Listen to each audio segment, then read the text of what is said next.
baby beard. Waited for you, Fry. This episode traumatized me as a young person. My head is hurting again. Where's my firstborn son?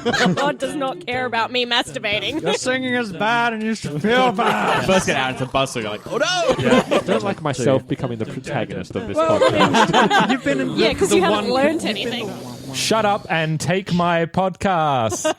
Welcome, everybody. Hello, Ellen. Hi there. There was a bit of frantic miming happening. I was trying to say, do you want to start the podcast Well, and maybe say, you shut should up have and said, take my podcast? Maybe you should have said, do you want to start the Maybe podcast? you should be able to hear me and understand my thoughts at all times. We're in sync. We're meant to be. We're fighting already. Oh, this is going to be tense. Welcome everybody to Shut Up and Take My Podcast, the Australian Futurama podcast that pits episode against episode in a bloody glorious gauntlet battle for your entertainment. And this, once again, is a side mission where we deviate, which we're doing a lot lately. We're deviating from our regularly scheduled programming to bring you something a little different because you're worth it. And as always, I'm joined here by Ellen. Is it always or is it sporadically? And I am joined here by Eric. Hello, Eric. How are you? I'm also sporadically here. Yeah. Doing sporadically wonderfully. Is that? No, that was terrible English. Oh, God, I'm off to a terrible start. You're a writer, right? Whoa, yeah. I need a rewrite already. No. Language must evolve past, our basic grammar rules, okay? I did linguistics for a while, and it's kind of the things that we class as bad grammar is bad for our language because it must move on, and these rules are arbitrary and don't make any sense. That's music to my ears, so I feel so bad about myself anymore. Fantastic.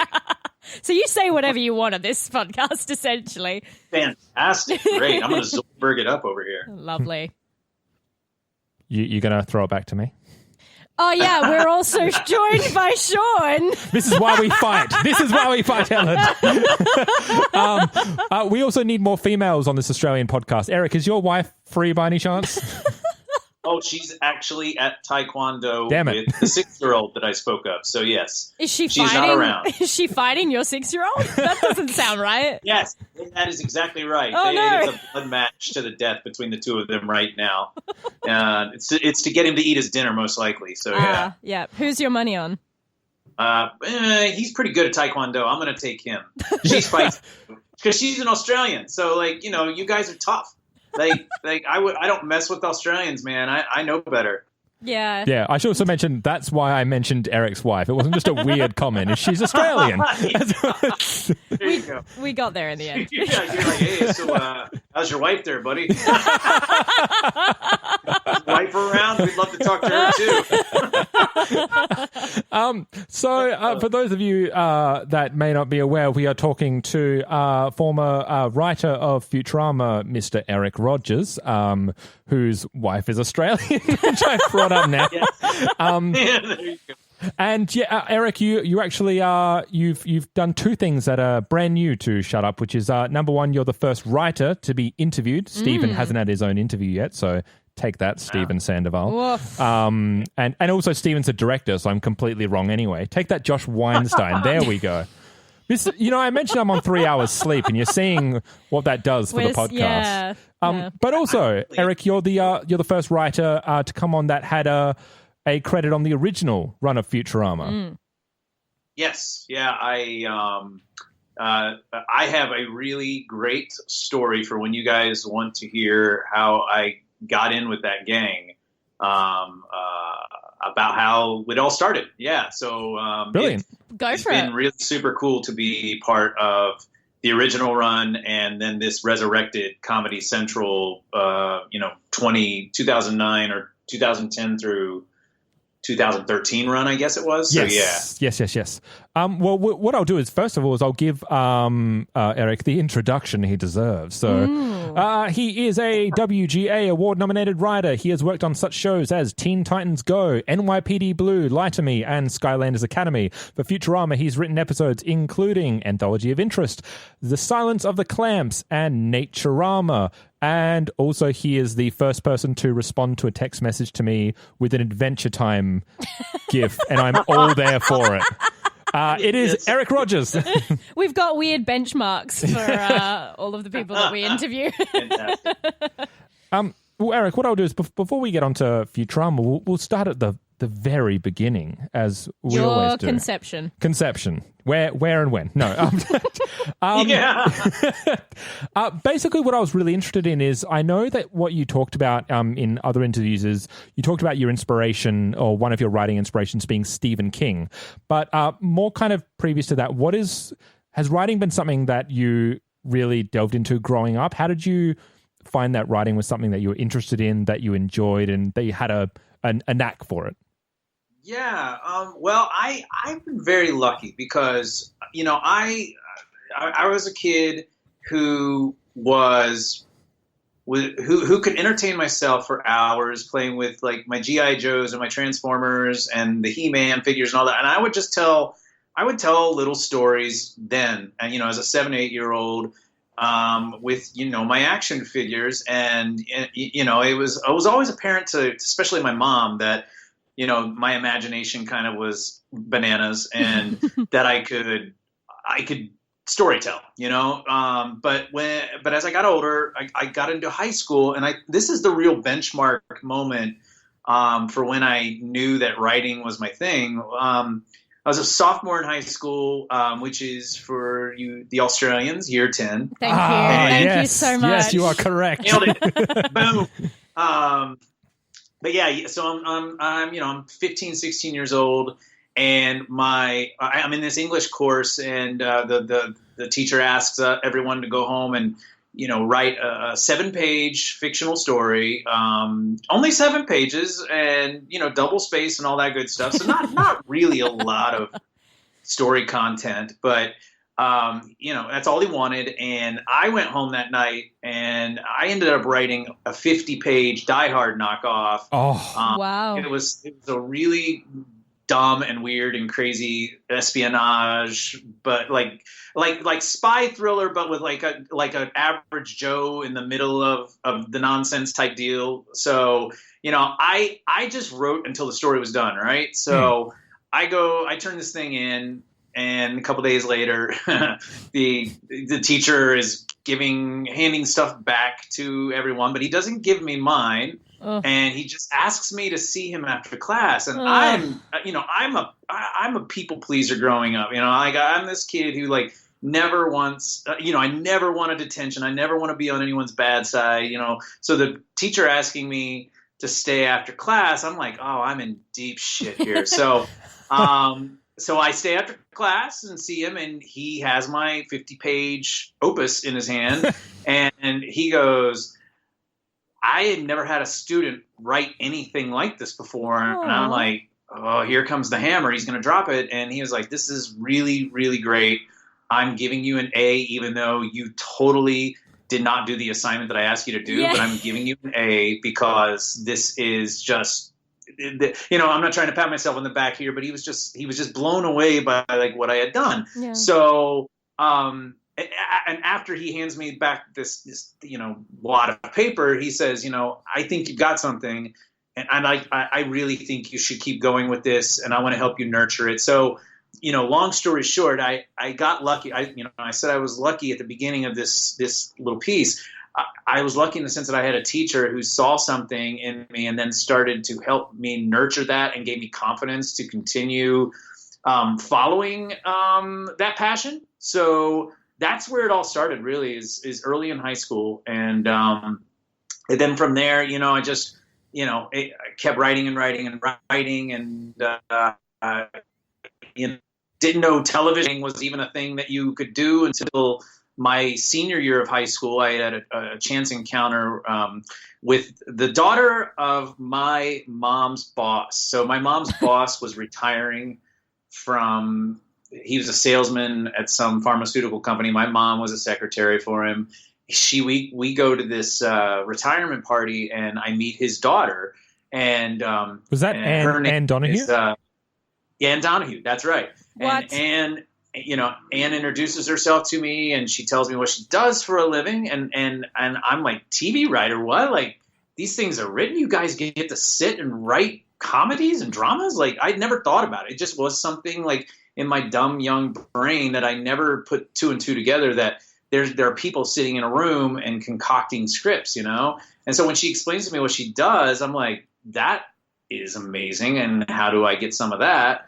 And she says, here's the deal. You go to college, and if in 4 years' time you still have this passion and you still want to do this, you write me a letter. This is this is the early 90s before emails and texting and all that good stuff. So she says, you write me a letter and let me know you're coming to California, and I will do what I can for you when you get here. So I get to my senior year of college about midway through, and I'm like, yep, I know what I want to do. I sure as hell write her a letter. She writes me back. She gives me her home address and her phone number and says, when you get here, give me a call. And late August of early August of 1995, I put all my stuff in my car and I drove to LA, and I gave her a call, and within 2 weeks I had my first production assistant job. So holy shit. She actually really she stayed true to her word, and she helped me launch my career. So super duper huge mad props to Ann Donahue for helping out a stupid kid from Ohio who had dreams like her.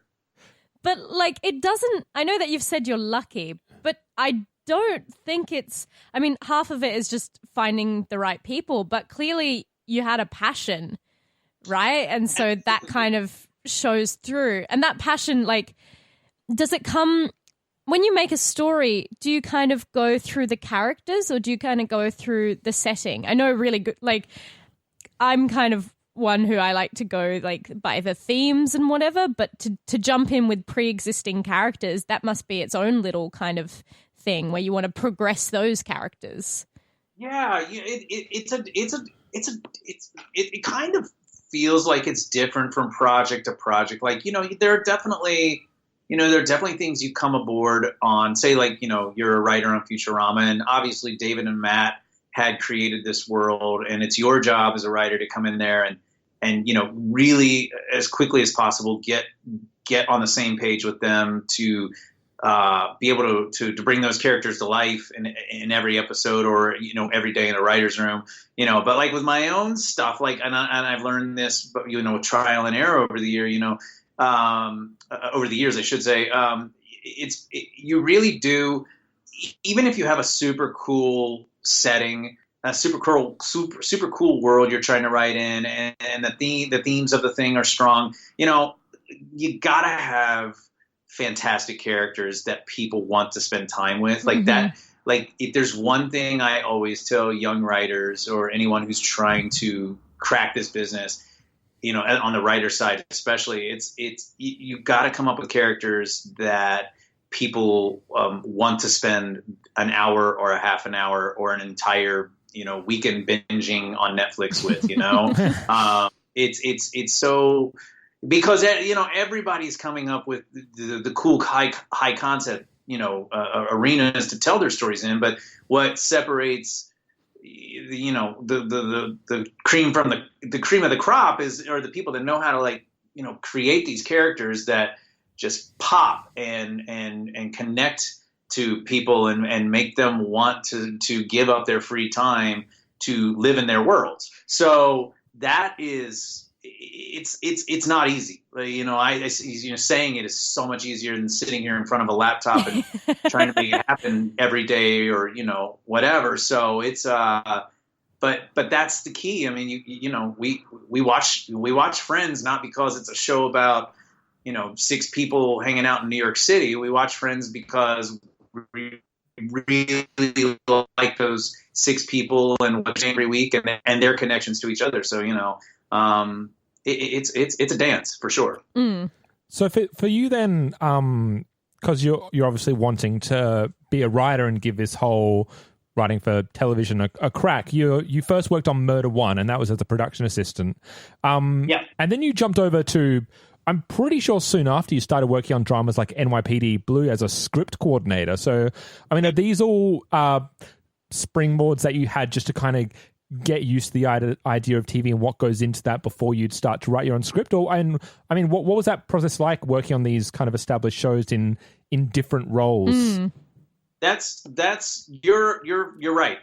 So being a writer's assistant and a script coordinator on these shows and in these writers' rooms is honestly, it was the best way to like figure out how, a TV show is written and how, a story is cracked, how a story is broken, how an outline is written, how a script should look at first draft and what a showrunner does to it when they make it ready for production, So these jobs that I had prior to being a full-time writer, they were paramount to my education. Like, you're basically getting like a Harvard education in television writing by being around these people that are making these shows and being in the same rooms with them.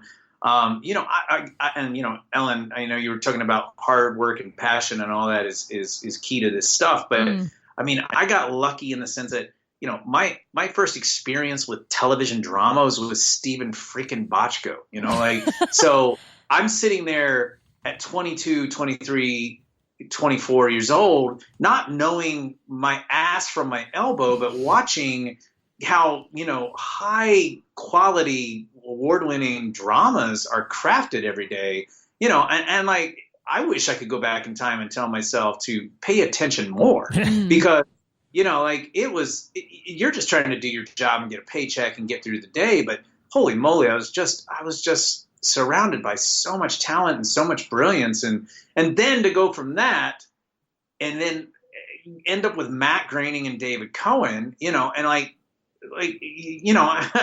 to get the call saying Matt Groening's got a new TV show and they're staffing, and you're like, you mean The Simpsons, Matt Groening?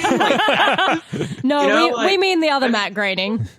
Right? Yeah, I mean, to go from Bochco shows to working with Matt and David, I'm like, I mean, somebody punched me in the face. This isn't real life, you know? Like, so that's the luck of it all. It's like, I obviously I work hard and try to put myself in the right positions, but holy moly, I just, sitting here talking about it, I'm kind of like in awe of the fact that like that was the path that got me to where I'm at.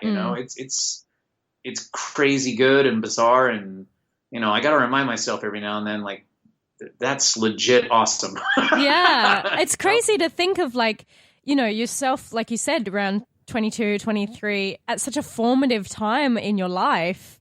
Like, not only a formative time of your life, but formative time in your career, just being in the thick of it all. Like, that must have been such an amazing learning experience to just be like, you're living writing, essentially. Like, you're breathing, living it, sleeping it, like. Yeah. It's again, it's just like graduate school for television. It's man, I again, like I said, I just wish I could go back in time and just tell myself to pay attention more, and also to be more patient. Like that's another thing that youngsters need to remember. Like, it doesn't happen as fast as you want it to happen, and don't get uppity about it, let the process work out and just keep hammering away at your stories and, work on these shows and stay in those rooms. And, if it's not going as quickly as you thought it would, well, tough, you'll get there. So, yeah. I was also gonna. One of these days, I'll stand in a classroom and yell at kids and tell them this stuff. Yeah, I was also gonna say, what were those big, like, sometimes you can distill it into this is a huge lesson. Like at that point in your life, what were those kind of like big milestones of like, oh shit, I didn't know that, and now I do, and that changes everything. That makes this whole process so much easier. Yeah, I think the biggest thing that I did that I would look back to and say gut it out more is I walked away from Futurama about midway through season 3 because I wanted to be promoted to staff writer at that point, and it wasn't happening. And it all kind of coincided with my wife moving from Australia to be here with me, and us getting married and all that. So it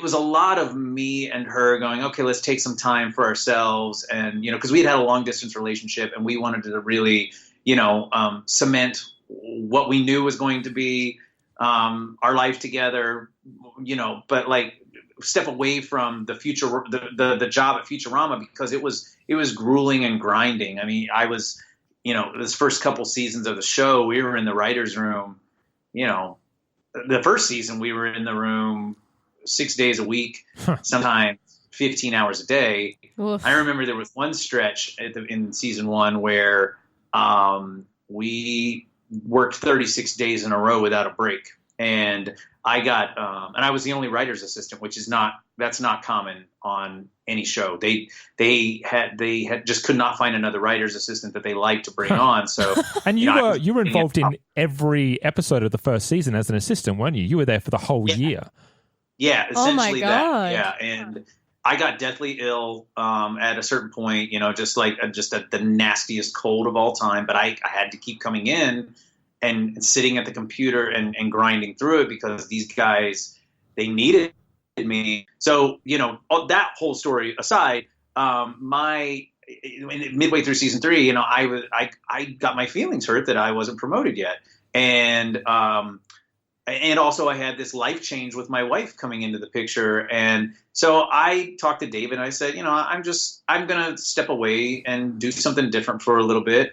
That's when I started writing, comic books for Bongo Comics, Matt's comic book company, which was fantastic and awesome. And just like yet another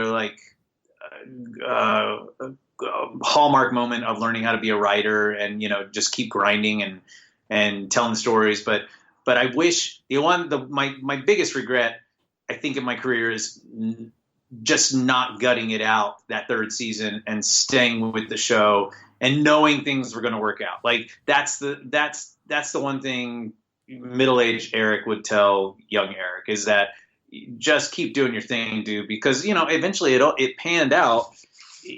David and those guys, when I came back with the show, they saw what I was capable of doing, and they made me a writer on the staff. And, that may have happened a lot quicker if I had, just been a little more mature, and it takes some hindsight and being older to understand, that probably wasn't the most mature move on your part to walk away and not keep going with it, but that's it. So how did you end up during that initial run, you were the writer for one of the Anthology of Interest stories, and the name's escaping me, but it's Zoidberg, Giant Zoidberg and Giant Bender, 500 feet. But yeah, how did you end up getting that? Because that obviously came about before you left the original run. Yeah, so that was David basically rewarding me for he knew I wanted to be a writer. That's another thing I would tell young writers, in these writers' rooms, that writers' assistants and PAs and all that, like, don't be shy about your career goals and what you want to be doing, because you need to be the squeaky wheel, because the squeaky wheel gets the grease. And so David knew that this was my goal and this is where I wanted to be, and that's where I was headed. So he gave me that opportunity out of the blue, really. Like, I remember that moment very specifically. I got home from work that night, and David called me on my landline, which we still have. Kids, those are phones with cords attached to them. They don't know. They don't know. But it freaked me out, because David called, and when your boss calls when your boss calls you after work, you're like, oh, I've screwed the pooch. I've done something really wrong. Like, why in the world is he calling me at night, right? And it was the best phone call of my life, because he's basically saying, you're going to co-write this season finale with me and Ken Keeler, who Ken is like idolize Ken. I love that guy so much. He's like one of the reasons. He's one of the reasons I keep doing this. Like I just want to be Ken Keeler when I grow up. He's such a great writer. But like to learn that you're co-writing the finale, the season 2 finale of Futurama with Ken Keeler and David Cohen, I was like again, what? You know, is this real? So yeah, I think that was David, you know, going, hey man, you've kicked butt. Here's a reward for kicking butt. And then also, you know, that moment, you know, getting a taste of, you know, being a writer and, you know, being a part of that process and not just being the guy in the corner, you know, typing up the jokes for the other writers and taking notes for the other writers, you know, that also, you know, kind of fed into that season 3 story of me going, I wish I was a staff writer now, and why isn't it happening? And well, you know what, I'm gonna step away and do something different now, you know. So, you know, it all kind of coalesced at this, you know, the height of the high of getting to do that, getting to write that script, and then not getting there again immediately. You know, I think that led into me, you know, making a rash decision. You know, I can look back on it now and go, yeah, you know, you should have been more patient. But again, you know, you live and you learn. You know what I mean? Mm. So, I was going to say, so with the little jump writing for Bongo, stylistically, what is the kind of shift that you have to make as a writer? Are you a bit more hands-on with the artist? Do you have a bit more involvement there? Is a bit more back and forth as opposed to kind of like, here, we've done this, and now it gets sent off, and then the animators do their thing? It was very similar to that. Okay. You know, it was basically, you know, we had a wonderful editor, Bill Morrison, there, who I would deliver my scripts to, and he would, you know, give me notes back. I would do my rewrites, and then he would ship it off to, you know, the inkers and the pencilers and all that stuff. So, you know, I didn't really interact with the artists. I know many of them, you know, just from finally having interaction with them throughout the years at like Comic-Cons and things of that nature. But I really didn't talk to them much during that time because we were all isolated and off doing our thing, you know, in our home offices or, you know, or in our bedrooms or whatever, wherever we got our thing done. So yeah, it was a very similar process to, well, not very similar process to being a TV writer, because in the Futurama room, I was there with, you know, a team every day, you know, working on this stuff, but it was all writers. So, you know, the interaction with the artist that's the similar part where you don't really get a lot of FaceTime or personal interaction with them. Did you like rock up to Comic-Con panels and go, oh, it's you? That's actually happened more over the last few years than it did early on, because the invention of the internet makes it way easier for us to see what people look like, so you can actually see their faces and go, oh, that's you. So yeah, there's been more of that of late where I go, oh, that's you. Hey, guess what? This is me. And this is what I did. And we worked together even though you don't know it. So that's that sort of thing, yeah. And I know, obviously, when you left the first run, you kind of fluctuated between kids shows and I believe you ended up writing for NYPD, and you was doing script coordinator work on Lie to Me, and then you're going back to comedy. Where do you kind of fall in terms of your personal preference? Do you find it's easier for you to write for comedy or for drama? Or I know you eventually created or helped create Skylanders Academy as well. So where's kind of your sweet spot? Yo, sorry, I didn't mean to interrupt. How dare you? No. What do you find is your sweet spot for writing? What's kind of your happy place? It's definitely animation humor, animation comedy. Following you into Futurama guys and on that show, like that really helped me realize this is what I do well and this is what I want to be doing. Even though I never set out to write quote unquote cartoons, it was super cool to be a part of an animated series that was a sitcom, you know, and Kids shows. What's fun about where kids shows have ended up over the last few years is that they're way more sophisticated and they're smarter than what you consider really a kid's show to be. So as I've done these shows like Teen Titans Go, and I've tried to do Skylanders and the things that I'm working on now, the executives have been very cool in the sense that they go, don't write a preschool show, don't give us something that always has to have a happy ending or a lesson learned, it's like let's have some stakes sometimes and let's have people fail, because failing is learning, and that's good for kids to see and to experience, and do it in a way that's not scary, but at the same time, let's show some of that, so it's been awesome to be a part of that and see the shift in what these types of shows can be, not that it just has to be Scooby-Doo, Yeah. It's that's a long-winded way of answering the question of animation comedy is really, really where I thrive. And if somebody would put a contract in front of me and say you get to do this for the next 20 years and then you get to retire, I would sign that thing 5 minutes ago. You know what I mean? It just there's not a better job than to write animation. It's we should get paid more. I'll say that. But feel free to whatever changes you want to make into the universe, say it, speak it now, let it be heard. There you go. If it's on the internet, then it'll happen, right? Isn't that how it works? Sure. Yeah, we can make that happen.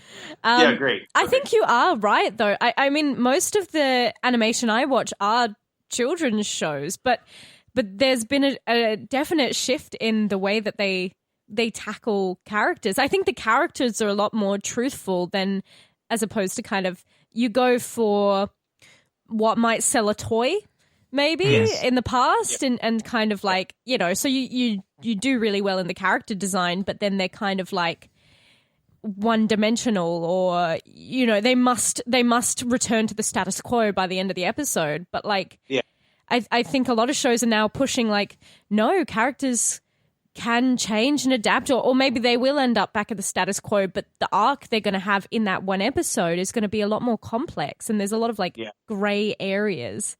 Even just we know that you love Adventure Time. Yeah. But Adventure Time, grows with the characters, but still maintains the same delightful tone. It's absolutely yeah. And I got to be honest. I think Pixar is hugely responsible for that shift. I think that the people that make animation saw the way Pixar has handled their stories and handled the real world ramifications of loss and growth and high stakes and victories and losses. I think that helped. Their success helped shift what we do in television, so that way executives and studios go, you know what? Look at what Pixar has done, and look how successful they are at it. Let's try to do that. Let's try to emulate telling super cool stories that can sell some toys and sell some merch, but at the same time, kids are going to, and their moms and dads and brothers and sisters are going to really feel with, they're going to go through, they're going to feel their highs and lows and victories and losses. And, God bless Pixar for existing, because it's really, it's changed the landscape and made it, just made it so much more gratifying to write animation, shout out Pixar. So kind of following on from that, then, so over the past couple of years, and it just finished up its run as of last year, so about 6 months ago, you developed Skylanders Academy, which also comes from a line of toys and video games. How did you fall into developing your own show? And once again, did you kind of implement that mentality for yourself of, this can be an established franchise that is there to sell toys, but this is what I'm going to do with it to make it more than that? Yeah, well, again, it was, I bring up the luck thing. My agent at the time got a phone call, and Activision was looking for writers to come in and present their pitch on what this Skylanders Academy show could be. And they called my agency looking for another writer, and my agent, who I'm not with anymore, but one of the greatest things he ever did for me is he said, no, you don't want that writer. The guy you want to talk to is here. Right? So, amazing. So he got me this meeting, and they basically, in the meeting, they laid out on the table, here are the 5 main characters of the show, and they laid it out. By saying laid out, they put the toy pieces that are put on the video game portals in front of me, and they said, here's who the show's going to be about, and it's going to be set in an academy. It's like with Professor X's school for gifted mutants and all that. And they said, that's what we want it to be. So why don't you walk away for a couple weeks, think about it, figure out what you think the show should be, and bring us back your pitch. And they gave me, the video games to play with, and they gave me those toys in that meeting. And so I did that, and I came back, and I just, what I focused on and what excited me about the show was this relationship between Spyro and Eon, which is, Spyro is like this chosen one Luke Skywalker character, and Eon is his Obi-Wan. But what's cooler? How do we make that cooler? Like, what if there's this father-son relationship between the two of them, and we kind of lean into the Obi-Wan keeping secrets from Luke sort of thing with Eon and Spyro. So I got excited about that side of the story, and then also kind of connecting Chaos, who's the bad guy in the show or in the video games, and the show, but in the video games, he's very much a black hat, mustache twirler, like, oh, Skylanders, it's time to destroy you.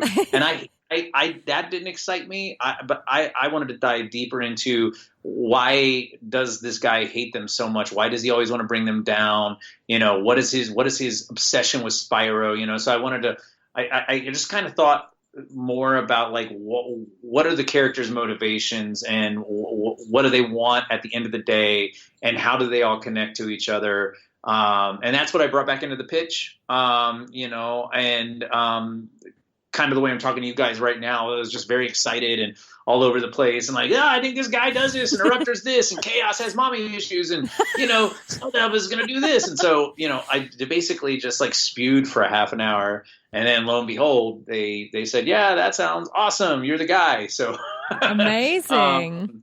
So that's how that came about, and away we went. And I definitely, I wanted to do a show that was a wacky comedy, but that also like had these grounded, relatable things that kids could connect to.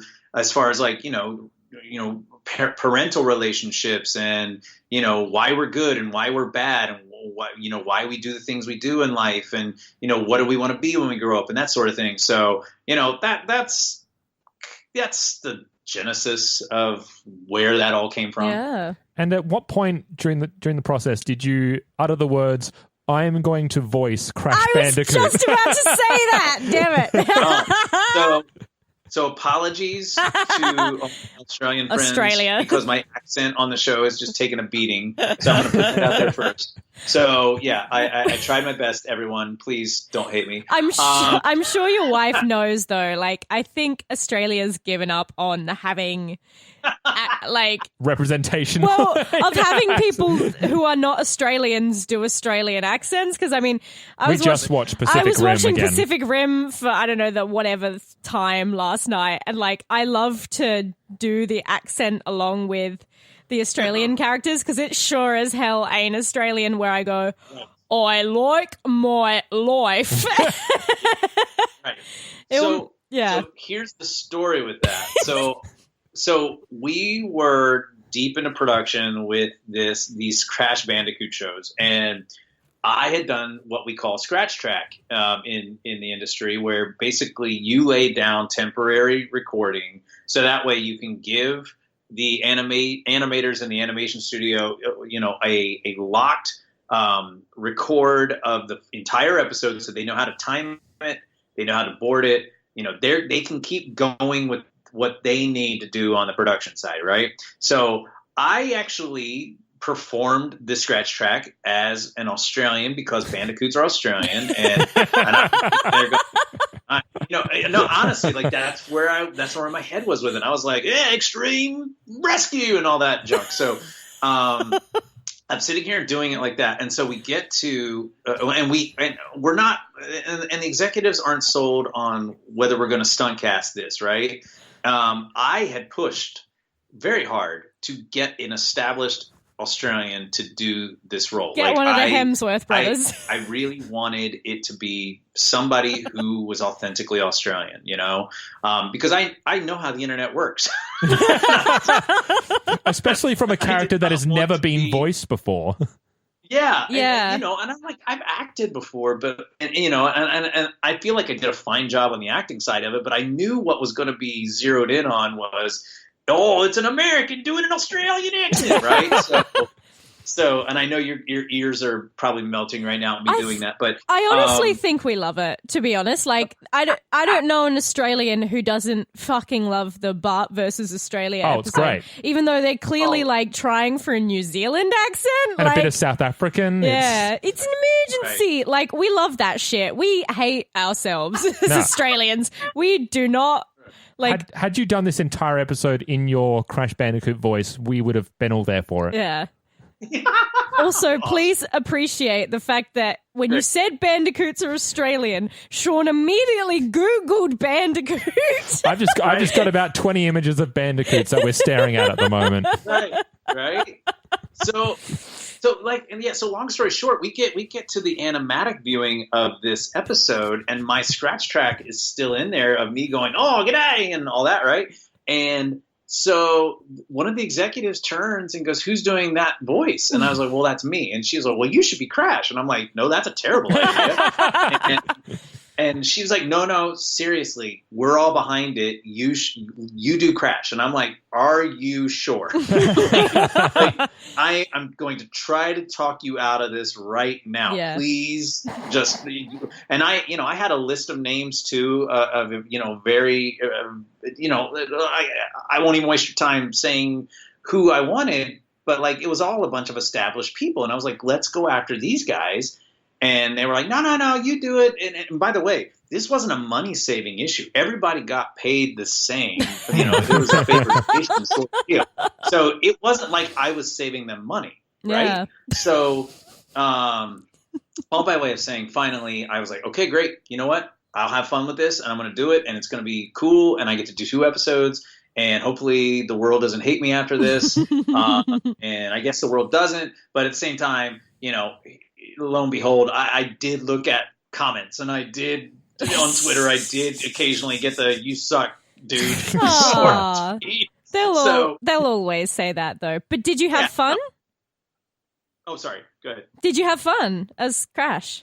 Yeah, I mean, like that's the thing. Like it was a blast to do, and it allowed me to get into SAG. So on my new series that I can't say publicly yet what it is, I got to do a less known character. I got to do a small role there, and actually, it's not even a less known character. Nobody's ever going to give a crap about this character on this show. That's fine, because it's a receptionist character on this show. So it's like I was just like, yeah, I'm going to do this because it's dumb and it's fun and whatever. But because I got into SAG, I was able to do that. So it was awesome to be able to get in the booth and flex some acting muscles. But by no means am I out here trying to take work from actors. Good Lord. Yeah, I want you guys, I want you actors all getting all the work, not me. I'm just a big dumb writer. So yeah, I mean, we're both Australian actors, so the room is tense right now. Thanks for not thinking of us. Got it. So, well, basically, Eric, we could talk for a long time, so maybe we can have you back sometime again with all your free time. But until then, look, this is the first time. So there's a segment on the show, and you saw how Frank dealt with this, where we do a voice from Futurama, and I realize you're very well prepared for this because you over us, you're a credited voice actor. You're a voice actor, and we are not. So I'm expecting yours to be flawless, not ironically flawless. Absolutely flawless. All right. So what's the gig? What am I supposed to do? You can pick any character from Futurama and just give us a little soundbite. Soundbite. It's Australian accent coming through. Any line you like, whether it's a favorite or whatnot. We play it fast and loose here on Shut Up and Take My Podcast. Okay. All right. All right, let me think about this real quick. Okay. Scruffy says, I voted for Trump, and I regret that. Did you voice Scruffy? No, I didn't. That was the awesome David Herman.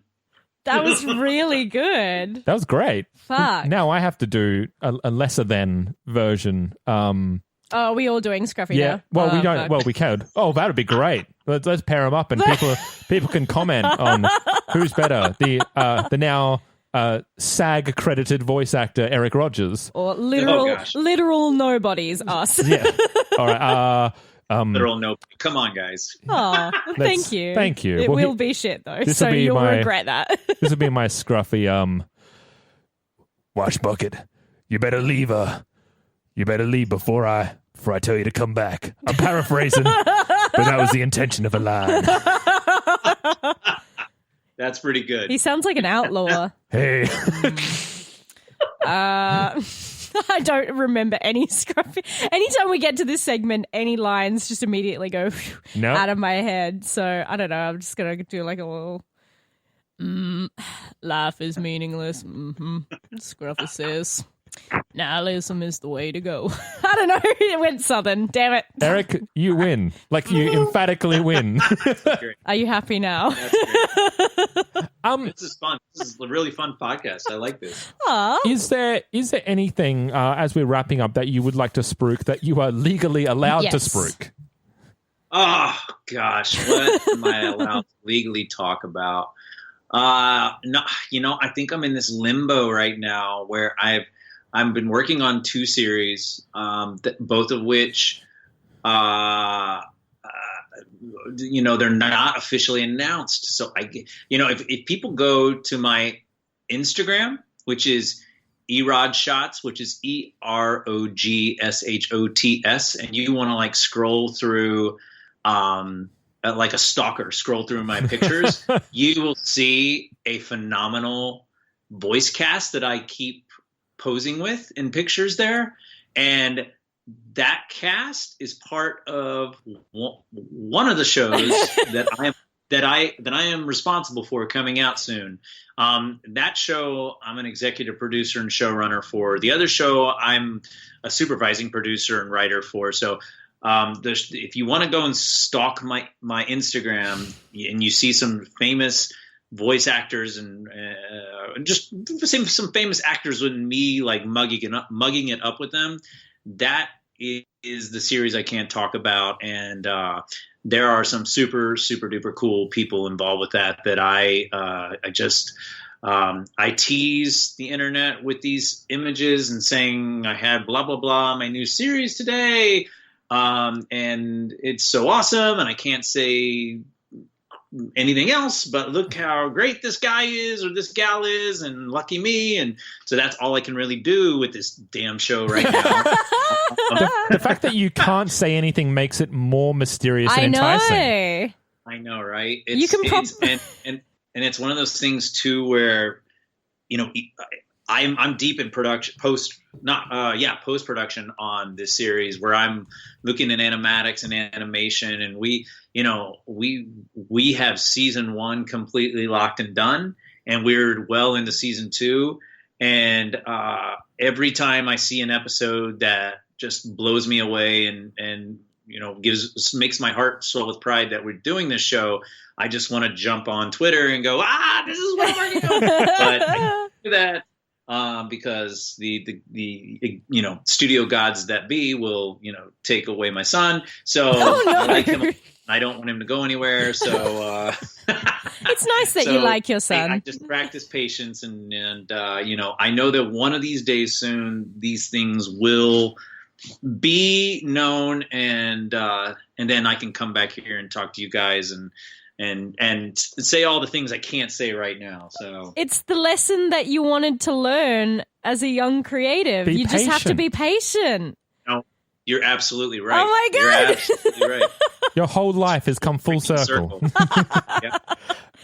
So if all you people at home listening would like to be patient and would also like to stalk us, the way you can do that is by emailing us at babybeardmedia@gmail.com.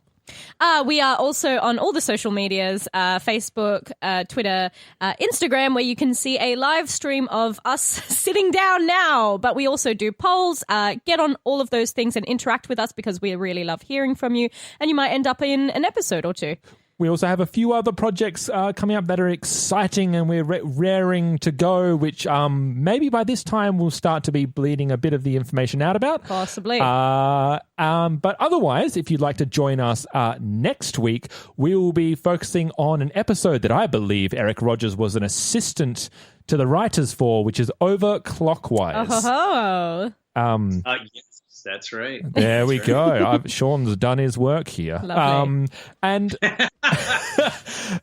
until the next time where we get to talk with Eric again, hopefully, I have been Sean. I've been Ellen. And I think I've been... Yes! You've very much been Eric. With a bit more confidence, please. I have been Eric. Yes, there we are. I got it. I'm gonna upset all the Australians. I've been Eric.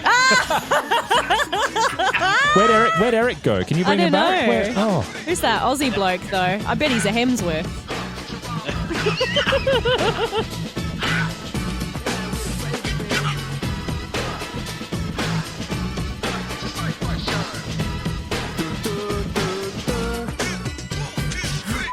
Disney bought the rights to make a park. 4 more.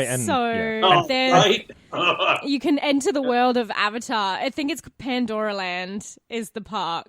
And people are there and just it's just a big cultural what the fuck from Disney. Yeah. It's like no one remembers Avatar. No one remembers. You could put anything in that park and they'd be like, yeah, this was probably in the movie. Yeah. And if you guys need voice actors, we're out of work, so... That's right. Great. I'm very afraid now that was an audition, and I know I fucked it up.